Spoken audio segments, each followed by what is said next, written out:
चरखा दीजिए।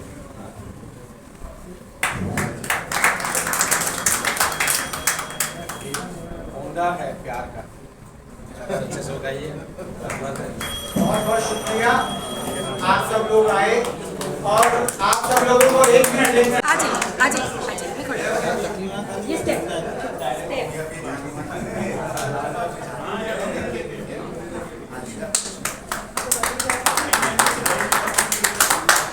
अगर उस वक्त क्रमांक संख्या बूथ संख्या आपने बता दिया तो काम हो गया।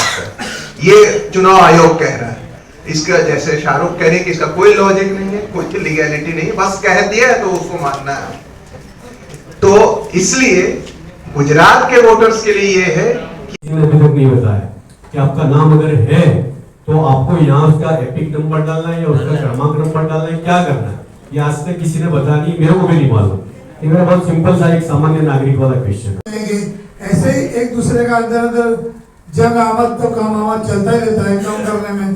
तो क्या हम चुनावी पंच को ये बात बताकर या हाईकोर्ट में कुछ ऐसी बात रखकर कि यहाँ पर कुछ है ही नहीं और हमारा नुमाइंदा एक कम हो जाए या किसी हमारे को जैसे बाजू में वेजलपुर है, सरके ये अहसाबाद अहमदाबाद शहर के कोई ऐसे कई इलाके कि वहाँ ये सीट हो सकती थी, लेकिन इरादा पूर्वक यहाँ माइनॉरिटी की नुमाइंदगी कम हो इसलिए थोपा जा रहा है, ऐसा हमें लग रहा है। क्या हमको इसमें न्याय मिल सकता है? आगे माई बाप हो जाएंगे।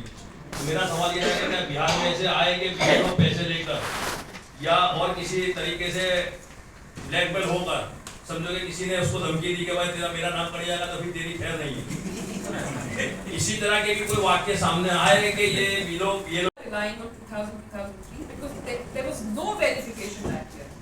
It was only digitized. Hard copies were converted into soft copies. Now that you've digitized it, आप तो constant updation कर सकते हैं। कोई अगर मर गया हो, आप उसको on a click of a button, especially intensive revision का बात है। Rules ये कहते हैं कि या तो आप summary करिए या आप intensive मगर ये जो स्पेशल है वो कहते हैं के आते हैं जो अपने नोमेडिक और डिनोटिफाइड ट्राइब्स हैं, वादी मदारी ओड बचाड़ियाँ, वो भी जैसे ही बारिश की सीजन खत्म होती है वो कहीं बताती हूँ, फिर मेरी बात खत्म करती हूँ। हमने ये पूछा उनको कि गुजरात में कंस्ट्रक्शन वर्कर्स जो हमारे बांधकाम मजदूर हैं, बयाने की बहुत सारे लोगों के पास अगर सिर्फ आधार है और ना 10th का सर्टिफिकेट है, ना जन्म का दाखिला है, ना और कुछ भी है, तो सिर्फ आधार नहीं चाहिए। इनका जो एड्रेस है जो पिछले वोटर लिस्ट थी जिस गांव में थी उसके पर जाएंगे तो फिर ये कैसे शामिल होगा? ये एक है। तो मैं गफूर भाई से अपने रह रहे हैं, यही नहीं 3 गांव के लोग बिखरे हुए पूरे सी कोस्ट पर, वो ओखा से लेके पूरे सी कोस्ट पर बिखरे हुए हैं और फोर्सफुली इनकी नाव को भी वहां से धकेल दिया गया जहां पर ये लोग 50-60 साल से मछुआरी फिशिंग करते थे। तो उनका एक मामला ये है कि याद होगा कि मैंने एक इलेक्शन कमीशन में पिटीशन दी थी कि वो तोड़ दिया, पूरा तोड़ दिया और उनको वहां से निकाल दिया, जिसको लेके हम लोगों ने आनंद भाई उसमें लॉयर थे, हम लोगों ने इस पे पिटीशन की। पहले हम लोगों को स्टे मिला था, लेकिन बाद में कोर्ट में चूंकि ये जमीन सरकारी है इसलिए हम इस पे कोई आपको फर्दर स्टे नहीं दे सकते और मकान उनके पूरे का पूरे 3 गांव खत्म कर दिया और इनको गाड़ी हो तो एक आदमी को 2 जगह जाना पड़ता है। कम से कम आप देने जाते हैं। अब आगे पता नहीं क्या होगा। इससे पहले मैं माना भी है तो इतनी जल्दी डॉक्यूमेंट भी नहीं बनेगा, ये इतनी बड़ी परेशानी, ये बातें भी हमारे सर्वे से पता चली। इसके अलावा हमने गुजारिश है छोटी सी और मुख्तर सी, जिस तरह माँ बाप होते हैं, माँ बाप बोला सा खड़े रहते हैं, इस तरह से हम सब की अखलाकी, मुल्की, मिली सबकी जिम्मेदारी है इस मौके पर मोहल्ले के साथ हम खड़े रहें। कोई भी बंदा अपने आप को अकेला महसूस ना करे। ये खुदा का वास्ता है, आपको मजहब का वास्ता है, दीन का वास्ता है, मुल्क का वास्ता है। पूरे मोहल्ले में कोई भी एक बंदा अपने आप को तन्हा महसूस न करे। सबको लगेगा पूरी टीम हमारे साथ है, जमात हमारे साथ है और हम सब मिलकर ये काफिले को आगे बढ़ानी चाहिए। आप सबको मालूम है कि गुजरात में भी बिहार के जैसा एक एसआईआर का प्रोसेस 4 तारीख से शुरू किया जा रहा है।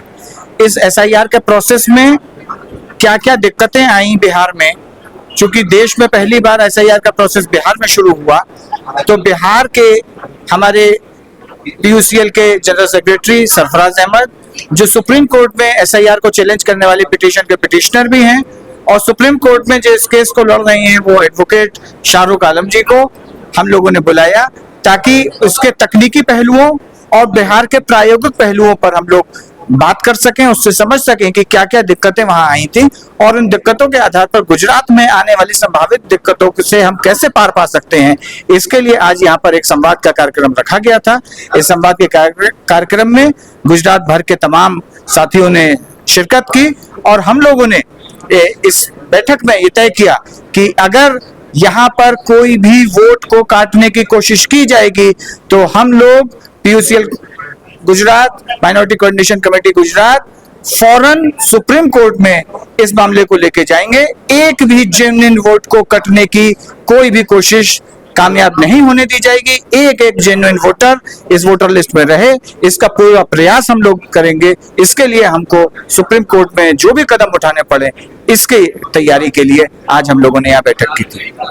मेरा नाम सरफराज है, मैं बिहार पीयूसीएल के जनरल सेक्रेटरी हूँ, और जो एसआईआर का मामला है ये ऐसा प्रतीत होता है कि ये आम लोगों के लिए बहुत खतरनाक है। जो मार्जिनलाइज सेक्शन के लोगों के लिए बहुत ही खतरनाक है। उनका एक्सक्लूजन हो जाना, अगर इस पर ठीक से लड़ाई नहीं लड़ी गई तो करोड़ों लोगों का नाम फाइनल वोटर लिस्ट से खत्म हो सकता है। बिल्कुल दी जानी चाहिए, और इस पर अभी बात भी हुई कि सुप्रीम कोर्ट में जाना चाहिए, क्योंकि हर राज्य को जाना चाहिए, क्योंकि वो जो केस था वो सिर्फ बिहार के मामले में था। सुप्रीम कोर्ट अगर उसी केस को लेकर हम चलेंगे तो सुप्रीम कोर्ट ये कह सकता है कि वो तो बिहार का मामला था। इसलिए ये जरूरी है कि हर राज्य सुप्रीम कोर्ट जाए और इसको चैलेंज करे। देखिए, पिछले 10-12 साल से हम देख रहे हैं कि जो संवैधानिक संस्थाएं हैं वो बहुत धीरे धीरे कमजोर होती जा रही हैं। कई संवैधानिक संस्थाओं के लोगों ने तो खुद ब खुद रिजाइन कर दिया। कई, जैसे प्लानिंग कमीशन के हेड ने रिजाइन कर दिया, आरबीआई के गवर्नर ने रिजाइन कर दिया। ऐसी बहुत सारी घटनाएं हुई हैं जो पहले इतिहास में नहीं हुई थी। इससे ये पता चलता है कि जो संवैधानिक संस्थाएं हैं वो राजनीतिक दबाव में काम कर रही हैं, और ये संभव है। राहुल गांधी जो वोट चोरी की बात कह रहे हैं वो हो सकता है कि बिल्कुल सही हो, उसकी गहराई से जांच होनी चाहिए, ना कि राहुल गांधी को गाली देना चाहिए। उससे कोई लाभ नहीं है। देश का लाभ इसमें है कि जो वो बात कह रहे हैं उसकी ढंग से जांच हो। आज से 23 साल पहले कौन कहाँ था, कहाँ किसने वोट दिया था, ये मालूम करना इतना आसान काम नहीं है।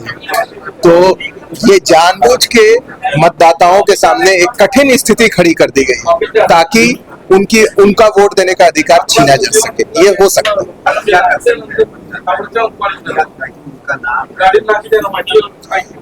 देखिए, हम लोग की सबकी सलाह ये होगी कि एसआईआर की प्रक्रिया को फॉलो करने के लिए लगातार चुनाव आयोग पर, बीएलओ पर और इससे जुड़े हुए जितने भी स्टेक होल्डर हैं उन पर दबाव बनाएं और मतदाताओं को जागरूक करें कि वो अपना अपना इनोमिनेशन फॉर्म जरूर भरें।